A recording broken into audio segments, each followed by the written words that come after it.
সবাইকে ধন্যবাদ। দেখেন, আমি সবার প্রথম স্মরণ করি এই বিগত দিনে আমরা একসঙ্গে কাজ করেছি এরকম অনেক সদস্য এখন নেই। আসলে আমরা এখানে হৃদয় আমাদের ভারাক্রান্ত। আমি এই পুলিশে আজ 23 বছর একসাথে কাজ করেছি। কিছুদিন আগেও আমার থানায় ছিল, সে আজকে নেই। আসলে আমাদের পুরো পরিবার, আমার পুরো পুলিশ সদস্য, আমরা সত্যিকারের ট্রমাটাইজড। তার ভিতরে আমরা আসলে জনগণের প্রয়োজনেই কাজ করি। আমাদের ব্যর্থতা অনেক সময় আমরা জনগণকে বুঝাইতে পারি না। আজকেও ফিরে আসা কিন্তু জনগণের জন্যই। জনগণ প্রয়োজন বোধ করছে যে পুলিশ না থাকলে কি হচ্ছে, সেই প্রয়োজনেই ফিরে আসা। আমি ধন্যবাদ জানাই সেনাবাহিনীকে। সত্যিকারে তারা বিশেষ করে এই তেজগাঁ এলাকায় বিগত দিনে এবং ঠিক যখন সারা বাংলাদেশে জ্বালাও পোড়া হচ্ছিল, তারা একেবারে কোনো একটা স্বর্গীয় দূত হিসেবে এই থানার গেটে দাঁড়িয়ে তারা আমাদের রক্ষা করছে।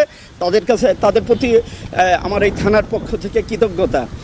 আর আমরা আসলে সত্যিকারের স্বল্প পরিসরে, যেহেতু আমরা সবসময় কমান্ডে কাজ করি, একটা চেন অফ কমান্ড কাজ করে, আমরা এর আগেও যা করছি অর্ডারে করছি, আজকেও অর্ডার করেছে, তাই আমি থানায় চলে আসছি। এখনও আমার অনেক সহকর্মী কান্না করতেছে, আসতে পারছে না।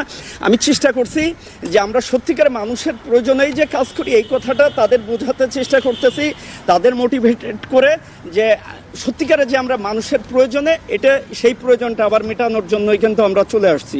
তাই সবাইকে ধন্যবাদ। আমরা চেষ্টা করব এবং জনগণকে বলবো আমাদের রাস্তায় নেওয়ার জন্য।